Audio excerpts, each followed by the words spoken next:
Thank you all very much for joining me today.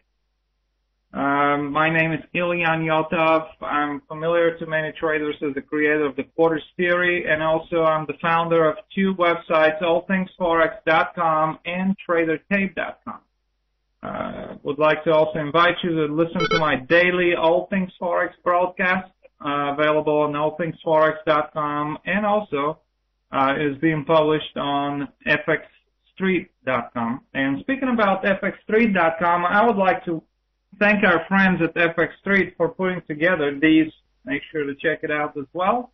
And without further ado, let's focus on the top 10 spotlight events that are going to move the market in the week ahead, which, by the way, is going to be the final week of the month of September. We know that every time we approach the end of a month and the end of a quarter as well, that will be the end of the third quarter next week, we can see some volatility, a lot of window dressing, some repositioning that may be taking place. Earlier this week, we had a major event that really spooked investors' confidence. The Federal Reserve's interest rate announcement came on Wednesday afternoon. The Fed decided to go with what was suspected that might be the next move from them. They chose to go with the so-called Operation Twist. It's a familiar type of a move. The Fed did the same move in 1960s when that move was called Operation Nudge. It was designed to nudge interest rates to go lower in order to stimulate the economy.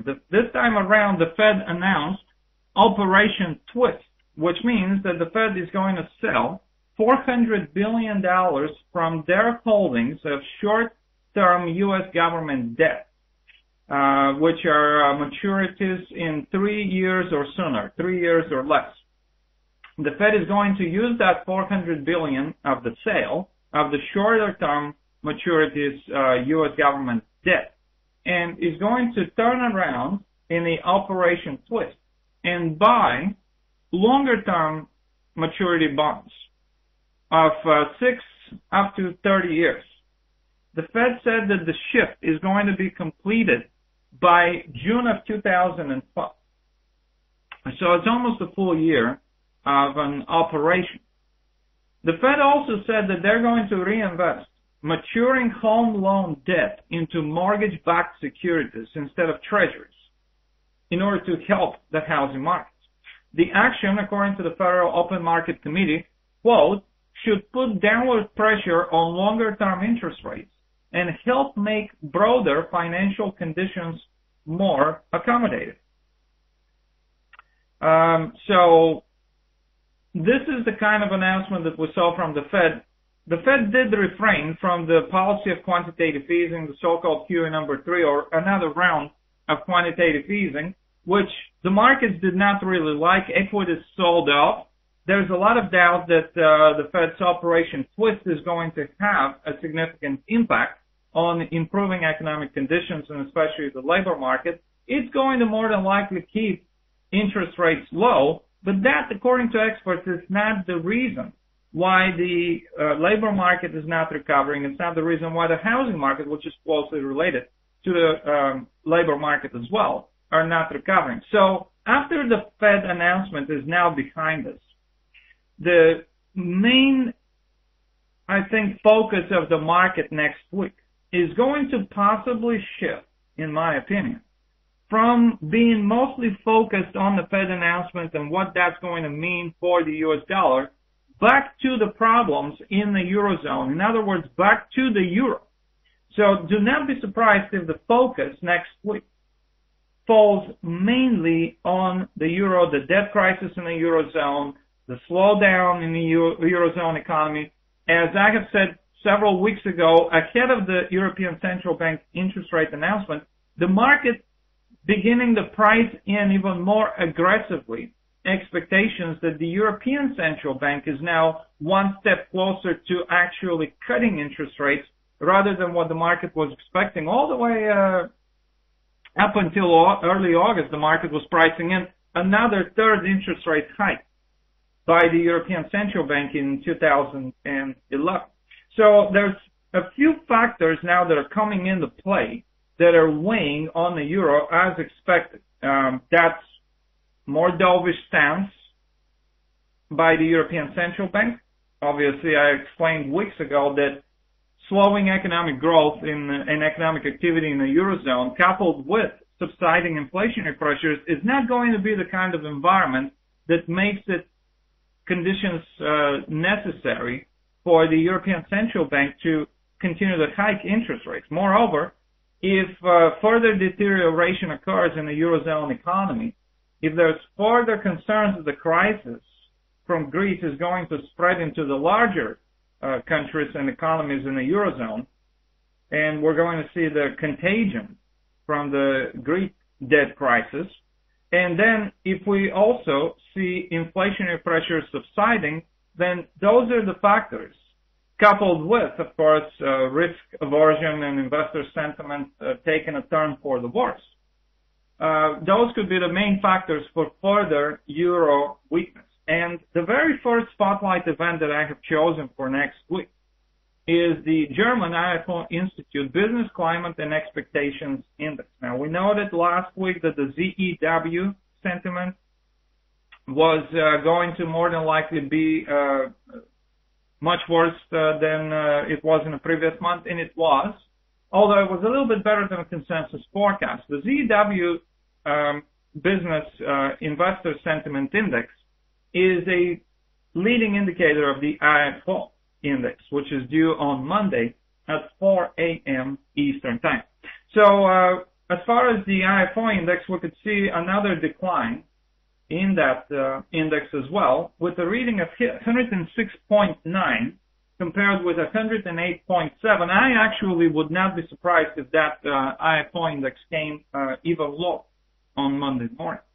So that would be another sign that economic sentiment, which is a leading indicator of economic conditions, business climate and expectations index is declining further and possibly further deterioration of economic activity in the Eurozone, which could get the European Central Bank one step closer to considering a potential interest rate cut. Would it be in October or would it be in November? It's a matter of timing, perhaps. May not be, I think, as early as October. The market whisper, the rumor, is that the European Central Bank is going to cut rates after the European Central Bank current president, Jean-Claude Trichet, actually leaves. He leaves on October 31st. His mandate ends. And then the new European Central Bank president, Mario Draghi, is going to take his place beginning in November. So the rumor is that in November, the European Central Bank is going to cut interest rates, undoing at least one of the two interest rate hikes that they have already given us in 2011. This morning, we also had some statements from one of the members of the governing council of the European Central Bank, who said that, quote, if the data in early October shows that things are worse than we anticipated, we will look at the kind of decisions that we have to take for that. He was asked if interest rate cut by the European Central Bank is imminent or warranted.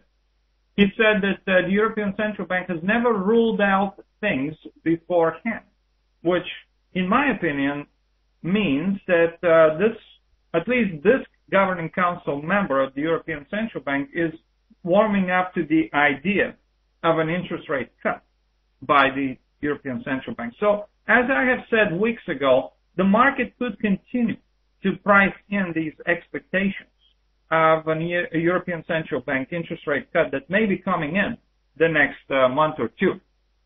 Now, let's go ahead and take a look at that weakening of the euro in the last month versus the US dollar. I'm going to bring to your screens the daily chart of the euro-dollar currency pair. And those of you who follow up with me on a weekly basis and listen to this webinar, you would recall that the euro-dollar exchange rate was stuck within a clearly established range pretty much for the last 4 months since May. The range was between the low at the $1.3969 right there, and the top was the double top resistance, a little bit below $1.47. Now, what the euro-dollar currency pair did recently with that major sell-off and weakening of the euro is it produced a decisive breakout below the bottom of the range, shortly below the $1.40 level at the $1.3969.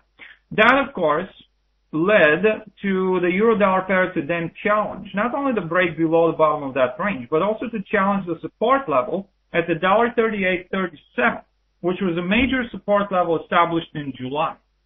That level was broken below, and as I explained, if these two levels of support, $1.3969 and $1.3837, are broken below, the euro-dollar pair could make further advancements into what I explained a couple of weeks ago was a major development as far as the euro-dollar exchange rate is concerned.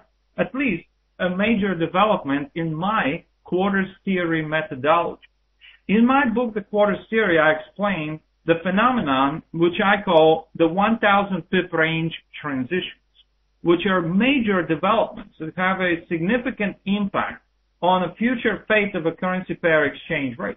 I explained last week, I think, in more details what that 1,000 pip range transition actually means.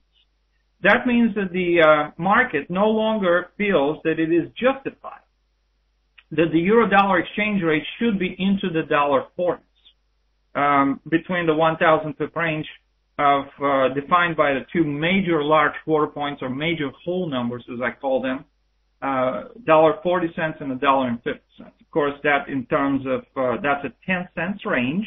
In terms of price interest points or pips, that's exactly a range of 1,000 pips. In my quarters theory, I divide these 1,000 pip ranges into 4 equal parts, or 4 what I call large quarters of 250 pips each. And as these 1,000 pip range transitions, a break, for example, for the euro-dollar pair occurs below the $1.40 level, which is the dividing line. It's such an important junction between these 1,000 pip ranges. It marks the end of the $40s, the 1,000 pip range between $1.40 and $1.50, and then the beginning at the same time of the new 1,000 pip range between $1.30 and $1.40. Now the euro obviously is dropping below $1.40, so it is making an attempt, as I explained a couple of weeks ago, to transition its exchange rate from the $40s into the $30s, the new 1,000 pip range. And then we monitored, I explained last Friday, how, was it last Friday or the Sunday before last Friday, because we used to have the webinar obviously on Sundays, now it's every Friday at 10 a.m. Eastern Time. So I explained what the major implications of these 1,000 pip range transitions could actually be for a currency trader, especially when we have whether or not that 1,000 pip range transition is successful. I pointed you to note that in July, the 1,000 pip range transition into the $30s was not successful. And I noted the two requirements that we had. First, we had to see whether or not the first large quarter of the new 1,000 pip range is going to be successfully completed. The second requirement is even if the first large quarter of a new 1,000 pip range is successfully completed, on pullbacks that take prices back to the preceding major large quarter points, such as the $1.40 level, we did not want to see the exchange rate of the euro-dollar currency pair moving back above $1.40. In other words, moving back to that previous 1,000 pip range, $40s. So, as I pointed to you a couple of weeks ago, which means that we didn't complete the first large quarter of the new 1,000 pip range. That's the quarter between $1.40 and $1.3750. Each large quarter has a clearly defined, never-changing, constant 250 pips range. That's the essence of my quarters theory. So, the first large quarter between $1.40 and $1.3750 was not successfully completed, where I require at least a move that moves prices within at least 25 pips, or one small quarter of 25 pips from a targeted large quarter point. With the low at the $1.3837 in July, we didn't see the euro-dollar pair completing that quarter. Then, on top of that, on a pullback that occurred that took prices back to $1.40 level, major large quarter, we saw the euro very quickly climbing above $1.40 and then staying into the $40, staying into that previously established range that the euro-dollar pair has been fluctuating since May. And so, in July, the 1,000 pip range transition was not successful. But in the recent couple of weeks, we saw the euro-dollar pair making another attempt to transition its exchange rate, and this time around, it was quite different. What was the difference? First of all, did we complete the large quarter to $37.50?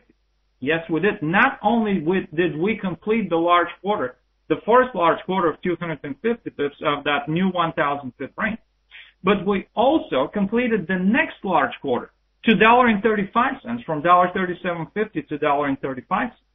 Now, with my quarters theory, I propose that currency exchange rates fluctuations and price fluctuations and price moves in general are not random, that they are not chaotic, but that they rather happen in an organized price moves between the large quarter points of each 1,000 pip range. In other words, every significant price move has a beginning point, which is a large quarter point, and then targets another large quarter point. And so I propose that currency exchange rates and prices in general fluctuate in an organized, systematic manner in an effort to complete the large quarters of each 1,000 pip range, and in a systematic effort ultimately to complete the entire 1,000 pip ranges, which each 1,000 pip range has 4 large quarters of 250 pips. So this time around, in an attempt for the euro-dollar pair to transition its exchange rate from the $40s into the $30s, we completed 2 large quarters of 250 pips each. You can see the move here to $37.50, the euro continuing to sell off, reaches as low as, surprise, surprise, well, surprise to those who are not familiar with my quarters theory, those who are did not really think that the low at the $34.98 on September 12th was a coincidence. I hope, if you're familiar with my quarters theory, you were not surprised by that type of a move, and especially to consider that the euro will find support at a large quarter point, such as the $1.35 level. Obviously, the large quarter point is a bit disguised, as normally is, overshot or fallen short within a few pips from a large quarter point as prices move in a $4 trillion a day market. It's practically impossible for prices to stop at a large quarter point that's being targeted exactly up to the pip. Sometimes it would get overshot above or below by a few pips. Sometimes prices could come a little bit short of reaching the large quarter.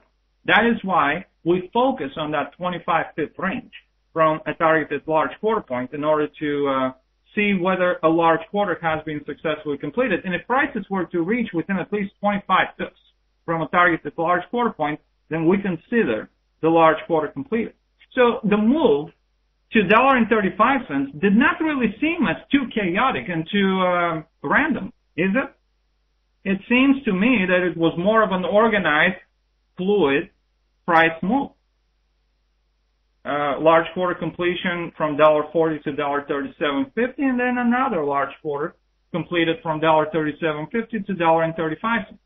Then I explained that the euro-dollar pair was long due for a price correction. After all, during this move, not only did the euro complete the large quarter, 2 large quarters from $40 to $35, moreover, before that, the euro dropped for another 6-7 consecutive trading sessions.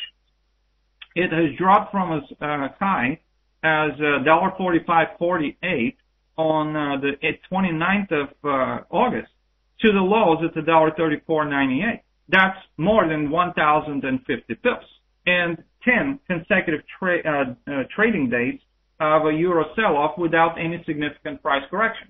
So that is why I said a couple of weeks ago that the red flags were there, that we could witness at least a price correction for the euro versus the dollar.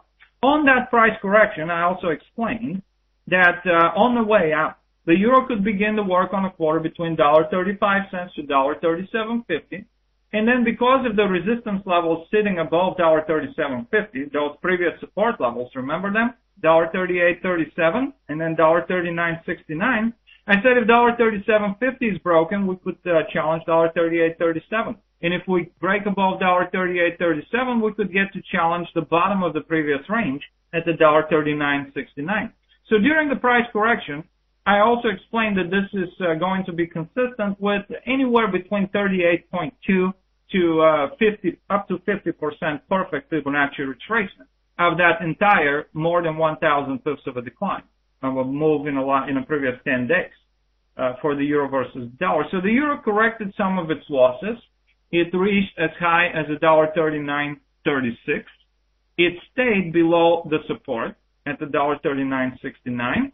It stayed within its new 1,000 pip range. Note that in July, the euro-dollar pair quickly moved back above $1.40. Not this time. On the price correction, not only did we complete the first quarter of the new 1,000 pip range, but on the pullback towards $1.40, we stayed below that important price level. In other words, we had the two requirements met that were not met in July that constitute, according to my quarters theory methodology, a successful 1,000 pip range transition. Now, many of you would say, well, what is so important about these 1,000 pip range? What happened in the next couple of days last week was that important for us to know the science of what could constitute a successful 1,000 pip range transition. That, as I explained a couple of weeks ago, if this time around the 1,000 pip range transition is successful into the $30s, the euro may be here to stay for longer into the $30s instead of going back into the $40s. And after the price correction is over with, I said that the euro could make further attempts to make further advancements into that new 1,000 pip range, where the euro-dollar exchange rate has now successfully transitioned into. What that meant is that the euro could go back and challenge previous lows at the major half point, as I call it in my quarters theory. $1.35 level is what I call the major half point of the 1,000 pip range between $1.30 and $1.40. And not only challenging back the major large half point at the $1.35, but making further advancements into that new 1,000 pip range below $1.35 level in an effort for the euro-dollar pair to complete the entire 1,000 pip range between $1.40 and $1.30. So the further advancement occurred as a result of the Fed's interest rate announcement on Wednesday, with more risk aversion, and yesterday the Dow was down about 400 points, which that's not going to be the kind of environment where the euro actually rallies. So we have the euro under additional pressure, breaking below the lows at the $1.3498, below the $1.35 large quarter point, and now the euro has begun to work on the next large quarter of 250 pips between $1.35, potentially targeting the large quarter point at the $1.3250. Now we're approaching the end of the trading week, and the markets are a little bit more optimistic, at least it looks like, in today's trading session. So we're seeing a little bit of a profit taking, if you will, from the euro's decline and a sell-off that happened in the last couple of days. Well, the Dow is down on 92 points today, but it's not a 400 point drop. So we gotta take any little smaller decline in the markets is better. That's the new normal, I guess. But for the time being, the euro is managing to bounce a little bit higher from the lows of yesterday, which were $1.3385, a little bit below $1.44. We're bouncing toward $1.35 and a little bit higher even as we speak, with the euro reaching today so far as high as $1.3566. It looks like if we were to break here, we already have a little bit of a higher low compared with yesterday's low. As long as we get also not only a higher low, but also a higher high than yesterday's trading session, we can talk about the end of that second, what I call bearish trend wave on the euro-dollar daily chart. This is the first one. This is the price correction following it. This is the next leg lower with the second bearish trend wave. If we break above the high of yesterday, which is $1.36, it looks like if we break above $1.36 today, we can talk about that bearish trend wave ending. Unless that $1.36 level, the high of yesterday, is broken above, we cannot talk about the end of the second bearish wave. So if the euro stays below $1.36, we're more than likely going to continue that bearish trend wave, at least in the first few hours of the new trading session Sunday night. Now, you should keep in mind that the previous bearish trend wave was 10 days old. That's way overextended for my personal taste. I normally do not like to see trend waves that are lasting longer than 5 days. This particular second bearish wave has already been lasting for 6 days. So be careful. Overextended trend waves can come to an end at any time. We can see a price correction following them. So I'm not excluding the possibility that the euro could go through a little bit of a price correction here if that second bearish trend wave were to end. And the euro lost about 300 pips from as high as $1.39. No, wait a minute. I'm sorry. Almost 600 pips from as high as $1.39.36 to the low yesterday at the $1.33.85. It's about 550 pips. To be more exact. So up to 50% retracement could actually send the euro-dollar exchange rate above the $1.35 level as well, possibly towards $1.36 area, which would be approximately the 50% retracement of the second bearish wave. Now then, if we get to see the euro-dollar pair during the price correction moving above $1.36, then that would be an interesting development, because we could see a completion of the quarter between $1.35 and $1.37.50. And even then, even if the euro-dollar pair were to go to $1.37.50, and even if it were to go to the previous resistance level during this price correction on the way up, previous support level could turn into a level of resistance of $1.38.37. Even then, as long as the euro stays below $1.38.37, there's still going to be a chance that the euro-dollar pair continues with another third bearish trend wave after the correction is over with.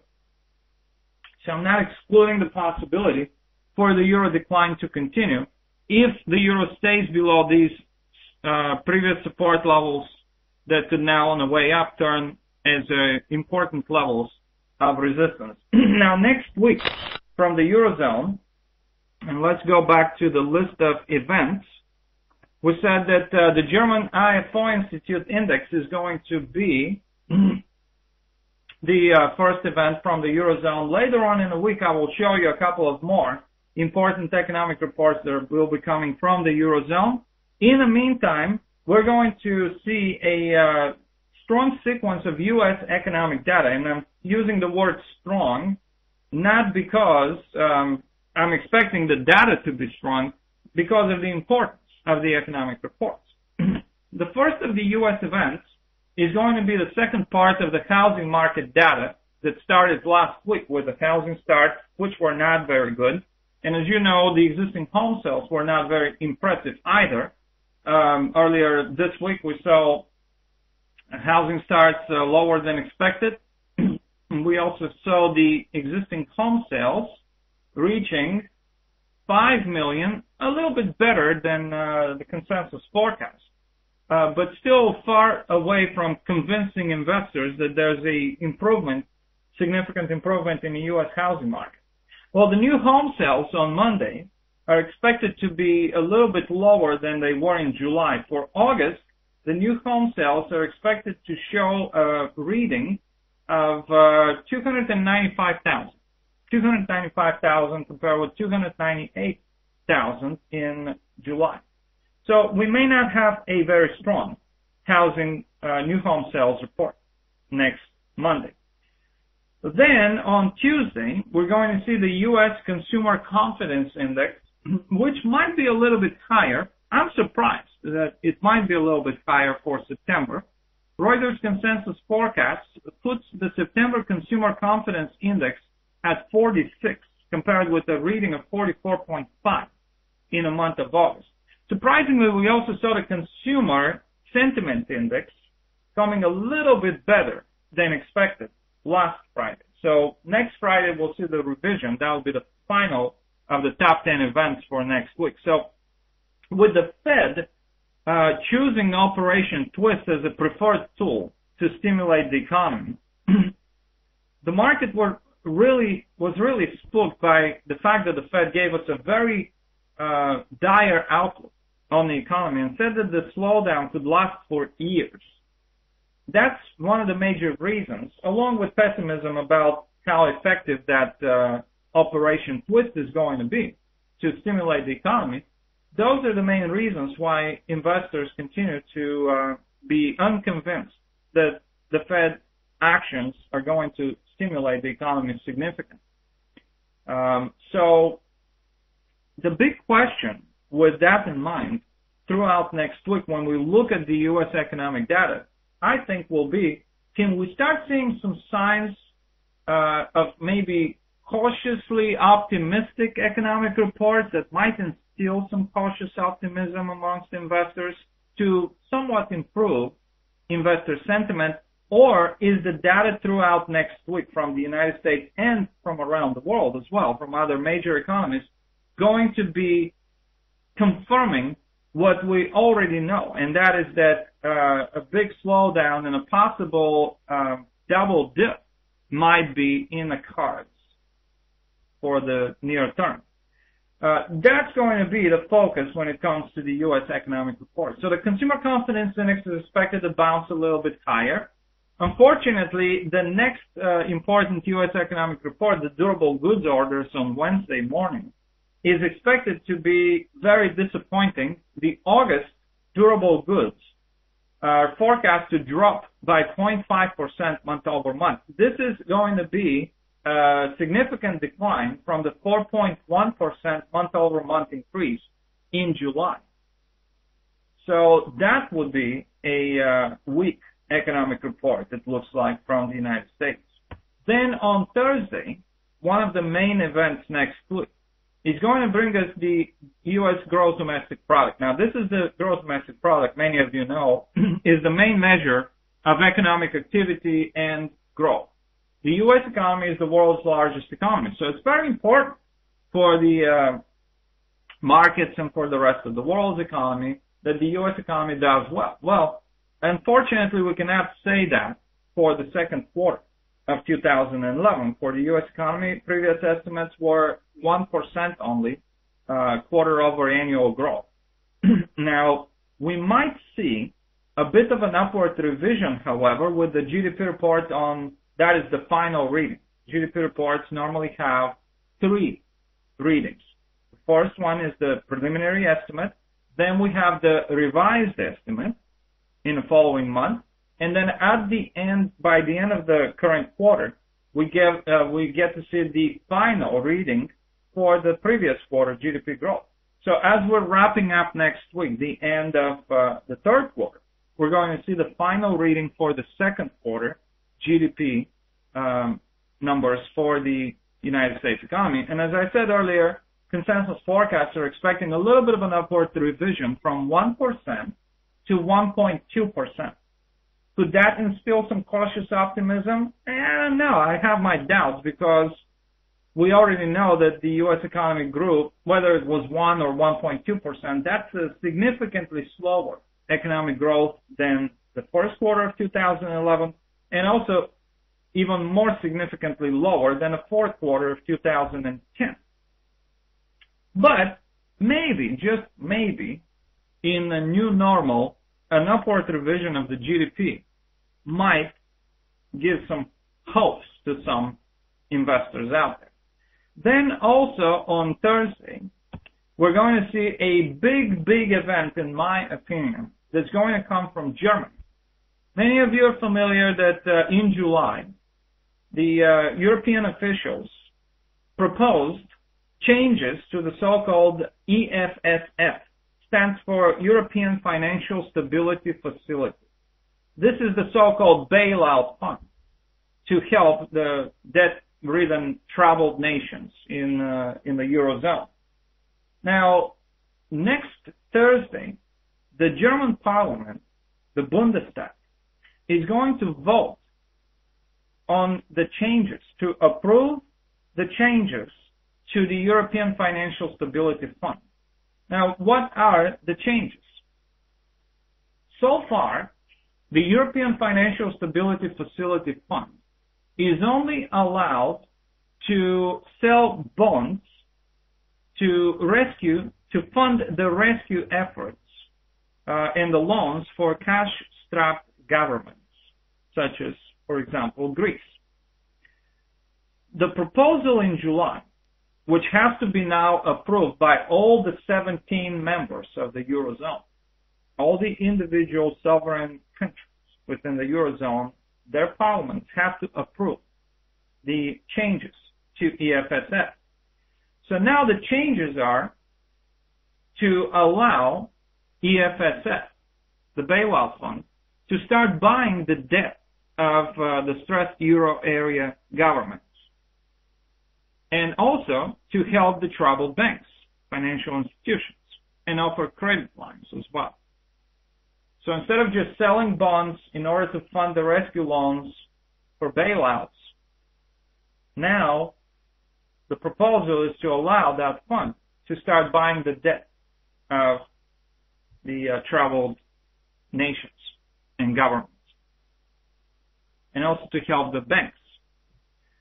Will we see an approval by the German parliament? Because you know Germany is the largest economy in the Eurozone, so it's extremely important for Germany to ratify this changes to EFSF. If that does not happen, then obviously that would be a major blow for the euro. If it happens, however, and it looks like the odds are greater that the German Bundestag is going to approve the EFSF changes. It's not going to be that easy, but the odds are that that's going to happen, and approval is going to happen. The vote is next Thursday, September the 29th. And it's very important for anyone who follows the euro-dollar exchange rate and the euro exchange rate versus other currencies as well, to keep an eye on what comes out from Germany. Then on Friday, the Austrian parliament is also going to vote on the EFSF changes. As you can see, all of these individual countries would have to approve these changes. So European parliaments are going to be in the spotlight in their votes at the end of next week. The German Bundestag and then the Austrian parliament on Friday. But mainly, I think the Germans, of course, because they're the largest economy. They are the largest contributor to the rescue funds, to the bailout fund. Of course, there's a ton of pessimism when it comes to EFSF because it's only 440 billion euros, and many experts say that it has to be at least 4 or 5 times its current size in order to be effective, especially if we get to see the crisis spreading not only from the smaller economies such as Greece, which is only 1.5% of the entire Eurozone economy. If we get the spread, the crisis spreading and the contagion going into countries and larger economies such as Italy, for example, or Spain. Italy, for example, is the 3rd largest economy in the Eurozone. 440 billion may not be enough to bail out these larger countries. So that is the concern there. And then expansion of that fund is going to be, could be a problem, as we have seen growing opposition not only in Germany but also in other countries in the Eurozone, where voters are against in recent polls. The number of voters and percentages of voters is increasing who are against bailing out other countries. So big event next Thursday, and a major risk event, obviously, for the euro if that EFSF changes do not pass. Another important spotlight event next Friday is going to come from the United Kingdom, and forgive the typo here, this should be the British pound here. UK gross domestic product report. the main measure of economic activity and growth. Now, on Thursday, we're going to see the U.S. GDP, which I told you it's expected to be revised a little bit higher. On Friday, the United Kingdom's gross domestic product more than likely is going to stay unchanged at 0.2% only economic growth in the second quarter of 2011. We have seen the British pound coming under pressure, and as I have talked, and I'm going to switch us now very quickly to the daily chart of the pound-dollar currency pair so we can take a close look at the recent developments with that currency pair. They were very, very similar to the developments with the euro-dollar pair, as I have been talking all along here for the last month. The pound-dollar pair was somewhat of a laggard, as I explained, to the euro-dollar pair, which is not necessarily a bad thing, especially for a trader who may have missed the moves by the leader or the euro-dollar pair. If the pound-dollar were to be a laggard, following the same direction and the same developments that have occurred already with the euro-dollar pair only a day or two or a week later, that buys some time for a trader if they can identify these leader-laggard kind of relationships. So in the last several weeks, I explained that the pound-dollar pair is doing pretty much the same thing, only a few days later, compared with the euro-dollar pair. But it is following the same direction. Now, I showed you earlier the euro-dollar pair was stuck in a range. The pound-dollar was stuck in a range which was even longer lasting range than the euro-dollar range. The pound-dollar pair, as I've been saying for the last, I've been doing these webinars for 6 months now? Since February of this year, the pound-dollar pair has been trading in a range within approximately $1.59. These lows here at the $1.59.11, you might recall, in June. And identical lows a little bit above that at the $1.59.37 in the beginning of March of this year. So since February, the pound-dollar pair has been stuck in a range within $1.59 area and the large quarter point at the $1.6750. Had a couple of identical highs here in April, a little bit below the large quarter points at the $1.6750, at the $1.6745. The high from April 28th. So, in July, just as the euro did, the pound-dollar pair made an attempt to break below $1.60 and exit its current 1,000 pip range, $1.60s, and move into the new 1,000 pip range, or the $1.50s, between $1.50 and $1.60. With that attempt, the pound-dollar pair it broke below the bottom of the range at the $1.59 area, and it moved as low as $1.5779. It really came within a few pips from completing the first large quarter of 250 pips of the new 1,000 pip range, between $1.60 and $1.5750. But it didn't exactly complete the quarter. Moreover, on a pullback to $1.60 major large quarter point, the pound-dollar exchange rate very quickly moved back above $1.60, and it stayed within the previous 1,000 pip range and within the range, previously established range since February. But just as the euro-dollar pair did recently in recent weeks, the pound-dollar pair made an attempt to transition its exchange rate into the new 1,000 pip range again. By September the 14th, the pound had already dropped to the low at the $1.5706. That was an important development because not only did we break below $1.5779 support from July, but we also did manage to complete this time around the quarter to $1.5750. So we had one of our first requirements. The first requirement met. A completion of the first quarter of a new 1,000 pip range was done. Now, on the pullback, the pound-dollar pair moved as high as $1.5867. Question is, did it stay below the $1.60 major large quarter point? The answer is yes. As a matter of fact, it managed to even stay below the support level, which on the way up the $1.59 level, established itself as a level of resistance. So we had our second requirement met. First quarter of the new 1,000 pip range was completed. On a pullback, the pound-dollar pair did not move above $1.60. It stayed within its new 1,000 pip range.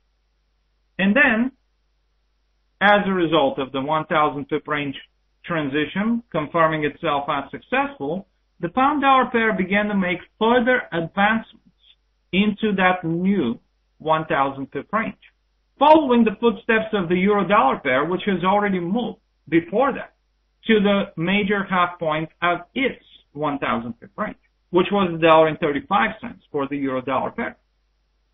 The pound-dollar pair it was only a matter of time for the pound-dollar pair to challenge its major half point of the new 1,000 pip range where it transitioned, and that was the $1.55 level. As of this week, the pound-dollar pair completed that move to $1.55 by reaching on Wednesday as low as $1.5487. Moreover, the pound made even further attempts to advance into the new 1,000 pip range, with yesterday and today's lows being identical lows at the $1.5327. That is almost the $1.53 level and not that far from the large quarter point. The next large quarter point below $1.55 at the $1.5250. Now, an extended bearish wave, which is already lasting for 6 days or so, is the warning sign here, because especially after the double bottom support, if the pound breaks above the high of yesterday, which is going to be the $1.5519 level, and so far the pound's reached almost the large quarter point at the $1.55 with an intraday high at the $1.5479 so far today. If we climb above the large quarter point, $1.55, and above $1.5519, the high of yesterday, we can anticipate the end of that 6 days old second bearish wave on a pound-dollar daily chart. And what that also could mean is that the pound could correct some of these losses, not only from the second bearish wave, but also from that entire move, which has been a very significant loss, by the way, from as high as $1.6542 on August the 18th to as low as $1.5327. We're talking about 1,200 pips of a decline in 1 month for the pound versus the dollar.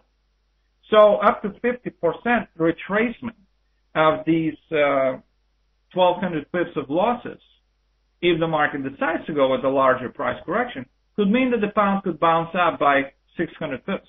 But unless the pound breaks above this high at the $1.5840, or 67 rather, the high from September 15th, unless we break above that level, we cannot talk about that larger price correction taking place.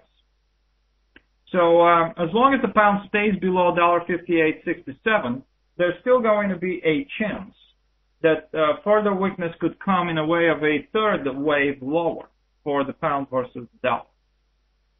And that wave, if successful, could complete the quarter to $1.5250, and we might even see the pound to the $1.50 level. Now, the GDP report from the UK, I don't know if it's going to have that much of an impact on Thursday, especially if it stays unchanged compared with the previous estimates. But certainly, the risk aversion could continue to weigh on the British pound, especially when that's coupled with market expectations that as early as next month, with their meeting on October 6th or 7th, if I'm not mistaken, the next meeting by the Bank of England, if the Bank of England is going to consider an expansion of their quantitative easing program, the so-called asset purchase program, which has not been changed since 2010. The lid has been kept at 200 billion pounds. But the recent minutes report from the meeting earlier in September revealed that more policymakers are now warming up to the idea of expanding the asset purchase program in order for the Bank of England to stimulate the slowing UK economy.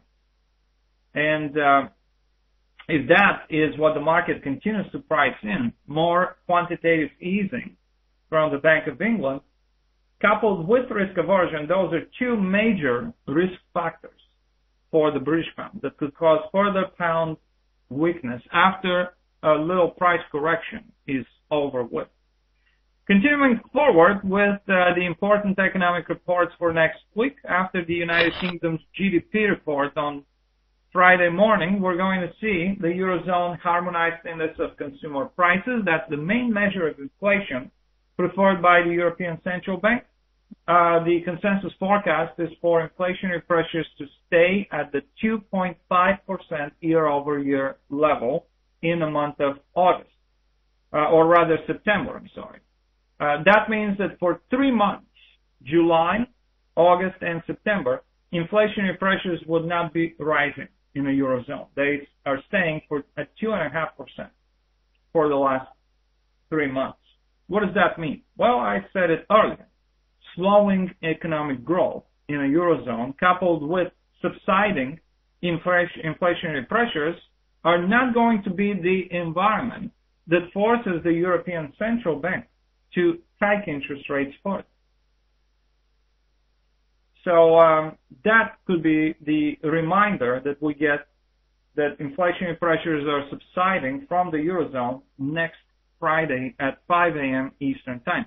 And we'll end the final trading week of the month of September and the final trading week of the third quarter of 2011 with a couple of important reports from the United States. The personal income and outlays, which is the measure of consumer spending and earnings, is going to be released. That also comes out with the personal consumption and expenditures price index, which is the preferred gauge of inflation by the Federal Reserve.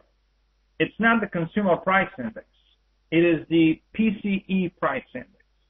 The reason why the Fed prefers that index is because the personal consumption and expenditures price index measures a variable basket of goods and services, unlike the consumer price index, which measures a fixed basket of goods and services. Now, in other major central banks prefer the consumer price index or the harmonized index of consumer prices, which is its version in the Eurozone, because it's harmonized over the 17 member countries.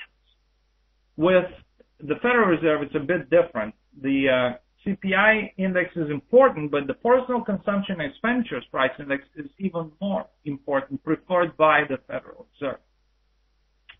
So the personal consumption and outlays and the PCE price index is due next Friday. And the Fed, I'm sure, will be watching that. But more than likely, I think that we're going to end up seeing inflationary pressures subsiding in the United States as well, with the PCE index expected to stay unchanged in August at 0.2%, only rise in inflationary pressures. The core consumer price index, which excludes food and energy costs, which are more volatile items. The core PCE price index, the forecast is 0.2% month over month, same as the previous month. Pretty much the same as the harmonized index of consumer prices in the Eurozone, which is staying unchanged for another month, according to the consensus forecast. And then the consumer sentiment index will be the next report that we'll watch on Friday from the United States. Unexpectedly, the previous preliminary estimate for September showed the U.S. consumer sentiment rising to 57.8. 57.8 was the previous estimate reading, which was higher than the expected reading of 56. If it stays that way, that might give some cautious optimism, although it's going to be more than likely another week of mixed U.S. economic data with more of weak undertones than anything else.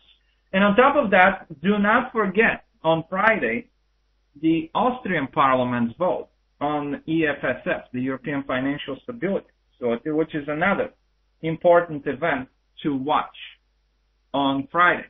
So I think that with all of these important events that we covered, I think that you are well prepared for what could be moving the markets throughout next week. And if you would like to listen to my daily All Things Forex broadcast and follow along with me on a daily basis for 1 hour each day, I invite you to join me at allthingsforex.com, my website, Monday through Friday, and listen to the All Things Forex program. Thank you very much to our friends at fxstreet.com for putting together these series of webinars.